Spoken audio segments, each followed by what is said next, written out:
Hello everyone, welcome back to our channel any time nursing.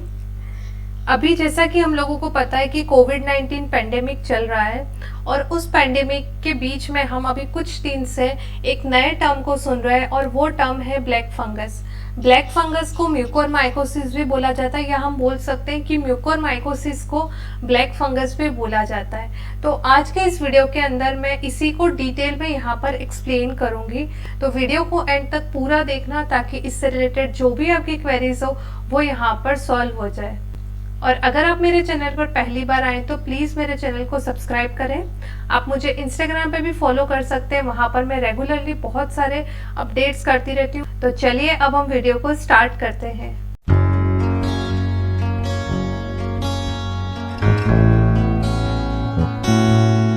सबसे पहले हम बात करते हैं कि म्यूकोरमाइकोसिस होता क्या है।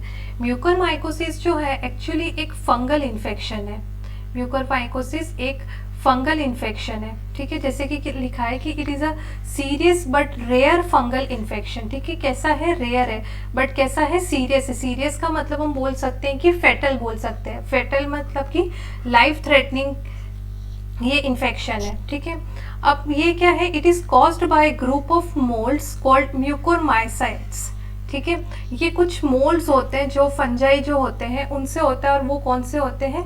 म्यूकोरमाइसिट्स, ठीक है। अब जैसे हम बात कर रहे हैं कि म्यूकोरमाइसिट्स जो है उसके अंदर भी 3 स्पीशीज आती हैं। अब वो 3 स्पीशीज कौन कौन सी होती है? जो फर्स्ट स्पीशीज जो है, जो हम बोल रहे हैं कि इसका मोस्ट कॉमन कॉज है, वो है राइजोपस, ठीक है।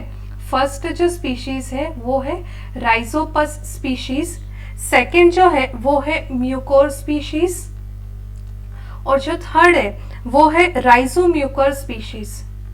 ये 3 स्पीशीज हैं जिसकी वजह से क्या होता है? म्यूकोरमाइकोसिस होता है, या हम बोल सकते हैं ये 3 तरह के फंगाई जो है उनसे होता है, ठीक है। अब बात करते हैं, it mainly affects the people who have health problems और take medicines that lower the body's ability to fight germs and sickness. इसका मतलब ये है कि ये उन लोगों को अफेक्ट करता है जिनको ऑलरेडी हेल्थ प्रॉब्लम है, ठीक है, और जिन्होंने मेडिकेशंस ले रखी हैं। ऐसी मेडिकेशंस जिसने क्या करा है कि बॉडी की जो एबिलिटी है जर्म्स से फाइट करने की, या हम बोल सकते हैं कि जो इम्यून सप्रेसेंट्स जिन्होंने अगर ड्रग्स ले रखी है, इम्यून सप्रेसेंट्स जो ड्रग ले रखी हैं, उन पीपल के अंदर या उन पेशेंट्स के अंदर होने के चांसेस जो हैं वो ज़्यादा होती है, या हम बोल सकते हैं कि ऐसे लोग ज़्यादा वल्नरेबल होते हैं, ठीक है। This is characterised by the hyphae growing in and around the blood vessels, ठीक है। अब इसको कैरेक्टराइज कैसे करेंगे, या फिर हम इसको बोल सकते हैं कि आइडेंटिफाई कैसे करेंगे। हाइप का मतलब हम बोल सकते हैं बंडल्स या फिलामेंट्स जो होते हैं, फिलामेंट्स बोल सकते हैं, ठीक है, या फिर हम बोल सकते हैं कि बंडल्स हैं, बंडल्स हैं, ठीक है। और कहाँ पे है? इन, या तो अंदर या फिर अराउंड ब्लड वेसल्स जो है हमारी, जो नॉर्मल ये जो ब्लड वेसल्स हैं इनके सराउंडिंग में जो है क्या हो जाएगा? क्लस्टर के अंदर, क्लस्टर की फॉर्म में, मतलब कि ग्रुप की फॉर्म में फंगाई जो है या जो हम स्पीशीज बोल रहे हैं मोल्ड्स, वो एक्यूमुलेट हो जाते हैं, ठीक है। Can be life threatening in diabetic और इम्यूनो कॉम्प्रोमाइज्ड इंडिविजुअल्स, ठीक है। सबसे मेन इंपॉर्टेंट यहाँ पे यही चीज ध्यान रखनी है कि लाइफ थ्रेटनिंग है किसके अंदर? डायबिटिक जो पर्सन्स है और जो इम्यूनो कॉम्प्रोमाइज्ड है। अब इम्यूनो कॉम्प्रोमाइज्ड कौन कौन से हो सकते हैं? जैसे कि HIV पेशेंट्स हो गए, या किसी का कोई ट्रांसप्लांटेशन हुआ है, जैसे कि बोन मेरो ट्रांसप्लांटेशन है या रीनल ट्रांसप्लांटेशन है, उन पेशेंट्स के अंदर ये बहुत ज़्यादा लाइफ थ्रेटनिंग है। This condition is informally known as the black fungus, ठीक है। इसको इनफॉर्मली क्या बोला जाता है? ब्लैक फंगस बोला जाता है, ठीक है। अब देखिए, हमने ये तो बोल दिया कि ये एक फंगल इन्फेक्शन है, इसमें ये वाली स्पीशीज अफेक्ट करती है, बट ये स्पीशीज होती कहाँ है? एक्चुअली जो हमारा एनवायरनमेंट है, उस एनवायरनमेंट के अंदर जो भी सॉइल है, ठीक है, उन सॉइल के अंदर ये क्या है? ये फंगाई प्रेजेंट होता है, ठीक है। और बहुत रेयर कंडीशन के अंदर क्या करता है? ये ह्यूमन के अंदर ट्रांसफर होता है या ह्यूमंस को अफेक्ट करता है। अब इसके अंदर एक चीज हमने देखी थी कि किसको अफेक्ट करता है, जिन्होंने जो इम्यूनो कॉम्प्रोमाइज्ड है या जिन्होंने इम्यूनो सप्रेसेंट्स ले रहे हैं जो लोग, ठीक है। दूसरी चीज हमें ये ध्यान रखनी है, फर्स्ट तो ये हो गया कि ये एनवायरनमेंट में ऑलरेडी प्रेजेंट होता है। सेकेंड चीज जो हमें ये ध्यान रखनी है कि जो म्यूकोरमाइकोसिस है वो ह्यूमन टू ह्यूमन ट्रांसफर नहीं होता है, ठीक है। ह्यूमन टू ह्यूमन ट्रांसफर नहीं होता है, मतलब कि ये कंटेजियस डिजीज नहीं है। It is not a contagious disease. Contagious या हम बोल सकते हैं कम्युनिकेबल डिजीज नहीं है। कौन सी कम्युनिकेबल नहीं है? म्यूकोरमाइकोसिस। नेक्स्ट हम बात करते हैं रिस्क फैक्टर। रिस्क फैक्टर का मतलब होता है कि ऐसे कौन कौन से फैक्टर्स है जिनकी वजह से या जिनमें जिसकी वजह से जो म्यूकोरमाइकोसिस है या जो ब्लैक फंगस है वो होने के चांसेस बढ़ जाते हैं। सबसे फर्स्ट फैक्टर है एड्स, ठीक है, वो हमने पहले भी देखा, ठीक है। सेकंड है अनकंट्रोल्ड डायबिटीज मेलाइटस। थर्ड है लिम्फोमा, ठीक है, lymphoma means a kind of cancer. Then है रीनल ट्रांसप्लांटेशन अगर किसी के अंदर हुआ है। देन है long term corticosteroid and immunosuppressive therapy, ठीक है, और है माल न्यूट्रिशन, ठीक है। अब देखिए यहाँ पे सबसे मेन जो फैक्टर जो है, जो मेन रिस्क फैक्टर है वो है ये वाला कि लॉन्ग टर्म जो कॉर्टिकोस्टेरॉइड का यूज हो रहा है उस वजह से या उन पीपल के अंदर या उन पेशेंट्स के अंदर ब्लैक फंगस होने के चांसेस इंक्रीज हो रहे हैं, ठीक है। नेक्स्ट हम देखते हैं सम में show mucormycosis without any of this risk factor. ये चीज भी इंपॉर्टेंट है, ध्यान रखिएगा कि बहुत सारे लोग ऐसे हैं जिनके अंदर म्यूकोरमाइकोसिस तो हो रहा है बट उनके अंदर इनमें से कोई भी रिस्क फैक्टर प्रेजेंट नहीं था, ठीक है। तो ऐसा नहीं है कि अगर ये रिस्क फैक्टर है तभी आपको ब्लैक फंगस होगा। अगर ऐसा ये रिस्क फैक्टर नहीं है तो भी ब्लैक फंगस होने के चांसेस वहां पर उतने ही प्रेजेंट होते हैं। अब देखिए हम जो आजकल टर्म सुन रहे हैं कि कोविड पेशेंट्स के अंदर या फिर हम बोल रहे हैं कि पोस्ट कोविड कंडीशंस जो है कि कोविड तो ठीक हो गया बट उसके बाद में बहुत सारे पेशेंट्स को ब्लैक फंगस की डिजीज जो है वो अराइज हो रही है। एक्चुअली क्या है कि जितने भी पोस्ट कोविड पेशेंट्स हैं उन सब में नहीं हो रहा है, ठीक है। और ऐसा माना जा रहा है कि जो पोस्ट कोविड है या फिर हम बोल सकते हैं कि ड्यूरिंग द कोविड कंडीशन, ठीक है, अगर एक्सेस यूज हो रहा है, ठीक है, क्या हो रहा है, एक्सेस यूज हो रहा है स्टीरॉइड्स का, ठीक है, स्टीरॉइड्स, कॉर्टिकोस्टेरॉइड्स का जो एक्सेस यूज हो रहा है जैसे कि डेक्सामिथासोन, ठीक है, जैसे कि डेक्सामिथासोन, इन स्टीरॉइड्स की वजह से क्या हो रहा है कि इम्यून जो है वो बहुत ज़्यादा सप्रेस हो रहा है, ठीक है। और ये क्यों हो रहा है, स्पेशली जो है किसके अंदर, excess use of steroids specially in the diabetic patients. जो डायबिटिक पेशेंट स्टीरॉइड्स ले रहे हैं कोविड की कंडीशन के अंदर, उनके अंदर सबसे ज़्यादा ब्लैक फंगस के जो केसेस हैं वो आजकल सामने आ रहे हैं। ऐसा क्यों हो रहा है कि इसका क्या होने लग गया है, जो स्टीरॉइड्स है वो अनसुपरवाइजरी जो फॉर्म होती है, अनसुपरवाइजरी मतलब कि बिना किसी डॉक्टर को कंसल्ट करे हुए जो लोग सेल्फ मेडिकेशन कर रहे हैं, सेल्फ मेडिकेशन जो आजकल लोग कर रहे हैं कि बिना डॉक्टर को दिखाए चलो ठीक है इसमें भी यही मेडिसिन दी जा रही है हमें भी यही ले लेते हैं, ठीक है। तो उस वजह से क्या हो रहा है कि ये जो कंडीशन है वो अराइज हो रही है। नेक्स्ट हम बात करते हैं टाइप्स ऑफ म्यूकोरमाइकोसिस, ठीक है, कि म्यूकोरमाइकोसिस के कौन कौन से टाइप्स हैं। फर्स्ट टाइप है राइनोसेरिब्रल, सेकंड है पल्मोनरी, थर्ड है गैस्ट्रोइंटेस्टाइनल, फोर्थ है क्यूटेनियस और फिफ्थ है डिसेमिनेटेड। अब देखिए राइनोसेरिब्रल जो म्यूकोरमाइकोसिस है वो किसको अफेक्ट करता है, वो करता है साइनस एंड ब्रेन, ठीक है, राइनोसेरिब्रल करेगा साइनस एंड ब्रेन को। सेकेंड बात करते हैं पल्मोनरी, तो ये अफेक्ट करता है लंग्स को। नेक्स्ट है गैस्ट्रो इंटेस्टाइनल, मीन्स यही कॉमन हो गया ना, गैस्ट्रो इंटेस्टाइनल किसके अंदर हो सकता है, जो हमारे जीआईटी ऑर्गन्स है उनको अफेक्ट करेगा। नेक्स्ट है क्यूटेनियस, क्यूटेनियस मीन्स स्किन के थ्रू, ठीक है। और लास्ट है डिसेमिनेटेड टाइप, डिसेमिनेटेड जो है वो ब्लड स्ट्रीम के थ्रू, है ना, मेनली हम बात करते हैं कि ब्लड स्ट्रीम के थ्रू होता है। अब इसको यहाँ पर जो है हम डिटेल में एक एक को एक्सप्लेन करते जाएंगे। सबसे पहला जो हम टाइप पढ़ रहे हैं वो है rhinocerebral, the most common form in patients with diabetes and renal transplants. ठीक है, रीनल ट्रांसप्लांट और डायबिटीज वाले जो पेशेंट्स है उसके अंदर मोस्ट कॉमनली जो है वो कौन सा हो रहा है, राइनोसेरिब्रल हो रहा है। ठीक है, ये एक तरह का इन्फेक्शन है किसके अंदर, साइनस के अंदर। ठीक है, राइनोसेरिब्रल क्या है, साइनस का इन्फेक्शन है जो स्प्रेड होता है आगे जाकर ब्रेन में या ब्रेन तक स्प्रेड होता है। ठीक है, अगर हम बात करें राइनोसेरिब्रल के सिम्टम्स की तो इसके अंदर क्या क्या होगा, यूनिलेटरल फेशियल स्वेलिंग, मींस एक साइड में क्या हो सकता है, फेस पे स्वेलिंग हो सकती है। नेक्स्ट है हेडेक, फिर है नेजल और साइनस कंजेशन और पेन। ठीक है, नोज में और साइनसिस में क्या हो सकता है, या तो कंजेशन फील हो रहा है या पेन हो रहा है। नेक्स्ट है सीरोसेंगुइनस नेजल डिस्चार्ज। ठीक है, अब सीरोसेंगुइनस जो होता है, सीरोसेंगुइनस एक्चुअली क्या होता है, इसके अंदर ब्लड और येलो लिक्विड जो होता है वो दोनों होता है। ठीक है, सीरोसेंगुइनस के अंदर क्या होगा, ब्लड प्लस येलो लिक्विड होता है।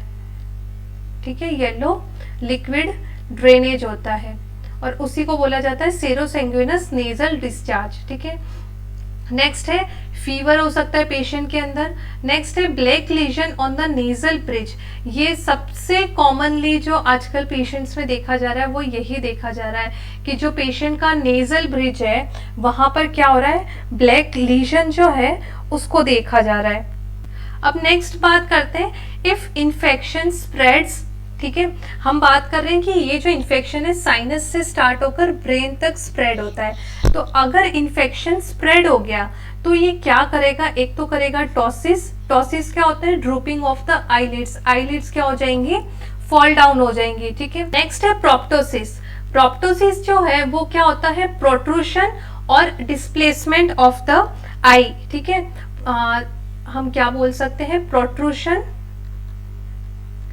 और डिस्प्लेसमेंट। ठीक है, या तो बाहर की तरफ प्रोट्रूड हो जाएगी या डिस्प्लेस हो जाएगी अपनी साइड से, क्या, आई जो है वो। ठीक है, नेक्स्ट है loss of extra ocular muscle function, जो आई की मसल्स है उनके फंक्शन लॉस हो सकते हैं। नेक्स्ट है necrotic black lesion on the hard palate. ठीक है, जो हमारा हार्ड पैलेट होता है, मीन्स माउथ में अपर साइड जो पैलेट होता है, हार्ड पैलेट, उसमें ब्लैक लीजन्स हो सकते हैं।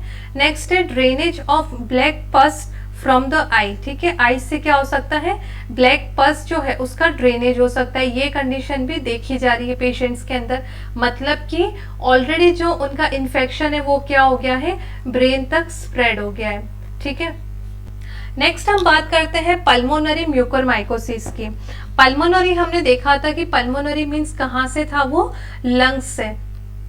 अब ये क्या है, it occur in the patients with haematological malignancy और प्रोफाउंड न्यूट्रोपीनिया। ठीक है, वो पेशेंट्स जिनके अंदर क्या है, जिनको ऑलरेडी कैंसर की कंडीशन है, ठीक है, उन पेशेंट्स के अंदर क्या होता है, पल्मोनरी म्यूकोरमाइकोसिस के चांसेस होते हैं। ठीक है, अगर इसके सिम्टम्स की बात करें, its symptoms are non specific. ठीक है, स्पेसिफिक नहीं है, बट क्या क्या सिम्टम्स हो सकते हैं, fever, cough, chest pain and dyspnoea. ठीक है, ये सारे सिम्टम्स जो है वो पल्मोनरी म्यूकोरमाइकोसिस के अंदर अराइज होते हैं। एंजियो इन्वेशन में result in the tissue necrosis. ठीक है, इसका मतलब ये है कि लंग्स से अगर ये ब्लड वेसल्स के अंदर अगर स्प्रेड हो रहा है, ब्लड वेसल्स, ठीक है, एंजियो इन्वेशन, एंजियो का मतलब ही क्या होता है, वेसल्स होते हैं, तो अगर वेसल्स के अंदर स्प्रेड हो गया तो अल्टीमेटली क्या हो जाएगा, टिश्यू का नेक्रोसिस हो जाएगा, और नेक्रोसिस, गैंग्रीन और अल्टीमेटली क्या हो जाएगा, वहां पे टिश्यू डेथ हो जाएगी। ठीक है, टिश्यू क्या हो जाएगा, डेथ हो जाएगा, और वहां पे कैसा वो दिखने लगेगा, ब्लैक। ठीक है, नेक्स्ट हम बात करते हैं क्यूटेनियस म्यूकोरमाइकोसिस की। क्यूटेनियस जो है it occur after the fungi enter body through the break in the skin. अगर स्किन में ब्रेक है और फिर आपका अगर उस फंगाई से कांटेक्ट हुआ है तो आपको क्यूटेनियस म्यूकोरमाइकोसिस के होने के चांसेस होते हैं। जैसे कि अब ब्रेक इन द स्किन कैसे हो सकता है, या तो किसी को सर्जरी हुई है, ठीक है, या कोई बर्न का केस है, वहां पे भी अगर स्किन ब्रेक डाउन हुआ है, या किसी टाइप का कोई स्किन ट्रॉमा हुआ है, इन कंडीशंस के अंदर क्यूटेनियस म्यूकोरमाइकोसिस की कंडीशन अराइज हो सकती है। ठीक है, अब ये जो है it is most common form in the people who do not have low immune. ठीक है, हम क्या बात कर रहे थे कि म्यूकोरमाइकोसिस जो है वो लो इम्यून पेशेंट्स के अंदर, ठीक है, या लो इम्यून पीपल के अंदर अराइज हो सकता है। बट क्यूटेनियस जो है उसके लिए जरूरी नहीं है कि अगर आपका लो इम्यून है तभी होगा। ठीक है, नेक्स्ट बात करते हैं, दे में भी प्राइमरी और सेकेंडरी। ठीक है, ये प्राइमरी भी हो सकता है और सेकेंडरी भी हो सकता है। अब देखिए प्राइमरी और सेकेंडरी क्या होता है। अगर हम बात कर रहे हैं primary, it is caused by direct inoculation of fungus into the skin. ठीक है, कि डायरेक्ट जैसे ये स्किन है, यहाँ पे अगर कट लगा है और यहीं से फंगाई क्या हो गया, फंगस एंटर हो गया है, तो ये तो हो गया प्राइमरी। सेकेंडरी क्या है, it is generally seen when pathogen spread hematogenously. ठीक है, हिमेटोजीनसली मतलब कि थ्रू द ब्लड, कि ब्लड से क्या हुआ है, अगर ये स्किन के अंदर स्प्रेड हुआ है। ठीक है, begin as erythematous painful cellulitis and then progress to the ulcer. ये स्टार्ट कैसे होता है, इरिथ्रोमेटस। इरिथ्रोमेटस का मतलब होता है कि स्किन में क्या हो जाएगा, रेडनेस हो गया। ठीक है, पेनफुल सेलुलाइटिस की कंडीशन है तो सबसे पहले तो रेड होगा, फिर पेनफुल सेलुलाइटिस की कंडीशन होगी और फिर अल्टीमेटली वो क्या बन जाएगा, अल्सर की फॉर्म में। और अल्सर की फॉर्म के बाद में अल्टीमेटली टिश्यूज का वहां पे नेक्रोसिस और डैमेज होना स्टार्ट हो जाएगा। नेक्स्ट बात करते हैं हम गैस्ट्रो इंटेस्टाइनल म्यूकोरमाइकोसिस की। It is less common than the other forms. बाकी जितनी भी फॉर्म्स हमने देखी है उनमें से सबसे कम मतलब जिसके होने के चांसेस है वो है GIT। It occurs in the mall nourished patients और प्रीमेच्योर इन्फेंट्स। ठीक है, अगर कोई माल नरिश्ड पेशेंट है या प्रीमेच्योर इन्फेंट्स है उनके अंदर होने के चांसेस होते हैं। Stomach, ileum and colon are commonly affected. ठीक है, क्या क्या कौन कौन से ऑर्गन्स अफेक्ट होते हैं, mostly stomach, ileum and colon. अब देखिए ऐसा हम क्या बोलते हैं कि गैस्ट्रो इंटेस्टाइनल म्यूकोरमाइकोसिस कैसे हो सकता है, अगर जो ऑर्गेनिज्म है, ठीक है, उस ऑर्गेनिज्म का अगर डायरेक्ट क्या हो गया है, बॉडी के अंदर इंजेक्शन हो गया है। ठीक है, जैसे कि सॉइल वाले डर्टी हैंड्स वगैरह अगर किसी ने डायरेक्टली अपने माउथ में डाला है तो उस वजह से अगर वो फंगाई बॉडी के अंदर एंटर हुआ तो उसको GIT या हम बोल सकते हैं गैस्ट्रो इंटेस्टाइनल म्यूकोरमाइकोसिस हो सकता है। ठीक है, अब इसके अंदर जो हमने बात करा कि इसके सिम्टम्स क्या क्या है, इसके सिम्टम्स होते हैं abdominal pain, distension, nausea, vomiting और GIT ब्लीडिंग। ये सारे क्या होते हैं, इसके सिम्टम्स होते हैं। ठीक है, अब क्या है, ये जो मोस्ट कॉमनली जो है वो नियोनेट्स के अंदर होता है। ठीक है, मोस्ट कॉमनली जो नियोनेट्स होते हैं उनके अंदर होता है और इसको आइडेंटिफाई करना या इसको डायग्नोज करना जो है वो थोड़ा डिफिकल्ट हो जाता है। क्यों डिफिकल्ट हो जाता है, क्यों, एक तो ये क्या है, दो इसके रीजन है कि इसको डायग्नोज करना क्या है, डायग्नोज करना डिफिकल्ट है। किसके अंदर, नियोनेट के अंदर। क्यों, एक तो ये बहुत रेयर डिजीज है। ठीक है, इसीलिए स्ट्राइक नहीं होता है एकदम से कि फंगल इन्फेक्शन है। सेकंड क्या है, जो एंटेरोकोलाइटिस है, एंटेरोकोलाइटिस की जो कंडीशन होती है उसके अंदर भी जो ये सिम्टम्स हैं वो सारे सेम होते हैं। इसीलिए क्या हो जाता है कि बहुत लेट जो ये जो डिजीज़ है वो नियोनेट्स के अंदर आइडेंटिफाई होती है और वो लाइफ थ्रेटनिंग कंडीशन के अंदर चेंज हो जाती है। नेक्स्ट हम बात करते हैं disseminated mucormycosis. It occurs when the infection spread through the blood stream to affect the another part of the body. ठीक है, ब्लड से बॉडी के जो दूसरे पार्ट्स है उसके अंदर अगर ये स्प्रेड हो रहा है, ठीक है, उसके तो क्या होता है, ये कंडीशन अराइज होती है। It most commonly affects the brain, ठीक है, ये मोस्ट कॉमनली किसको, ब्रेन को अफेक्ट करता है। अब देखिए ये जो डिसेमिनेटेड म्यूकोरमाइकोसिस है वो क्या होता है, यूजुअली जो न्यूट्रोपीनिया के पेशेंट्स होते हैं, ठीक है, किसके अंदर, न्यूट्रोपीनिया की जो कंडीशंस होती हैं या न्यूट्रोपैनिक जो कंडीशंस होती है या जो न्यूट्रोपेनिया पेशेंट्स होते हैं उनके अंदर अराइज होती है। और इन पेशेंट्स के अंदर, न्यूट्रोपेनिया के जो पेशेंट्स हैं उनके अंदर पल्मोनरी इन्फेक्शन भी होगा, ठीक है, पल्मोनरी इन्फेक्शन भी हो सकता है, इन्फेक्शंस, ठीक है।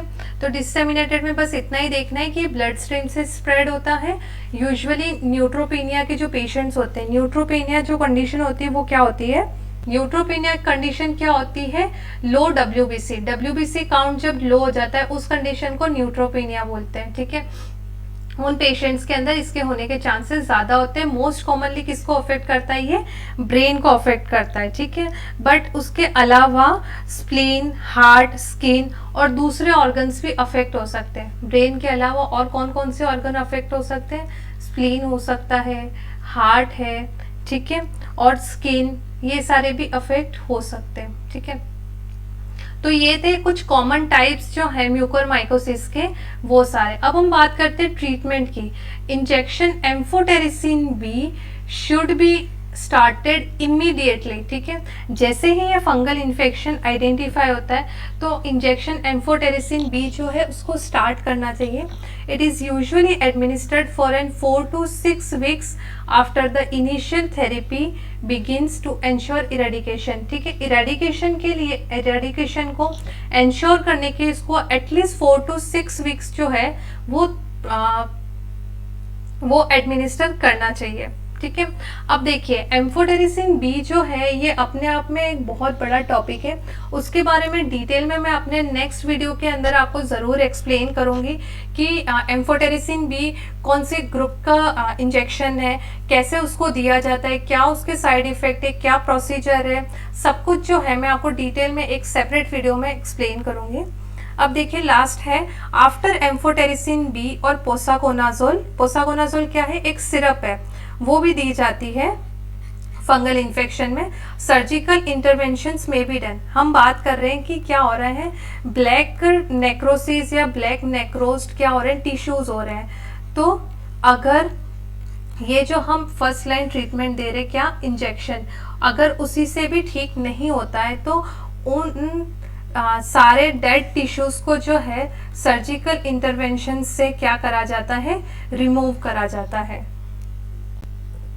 तो ये था हमारा आज का वीडियो। उम्मीद है आपको पसंद आया होगा। अगर पसंद आया तो प्लीज़ लाइक करें, अपने फ्रेंड्स और फैमिली के साथ में ज़रूर शेयर करें ताकि ये जो इन्फॉर्मेशन है वो ज़्यादा से ज़्यादा लोगों के पास पहुँचे। और मुझे कमेंट सेक्शन में कमेंट करके बताएं कि कौन सी डिजीज़ है या कौन सा टॉपिक है जो आप चाहते हैं कि मैं नेक्स्ट अपने वीडियो के अंदर इंक्लूड करूँ। तो चलिए अब हम मिलते हैं नेक्स्ट वीडियो में।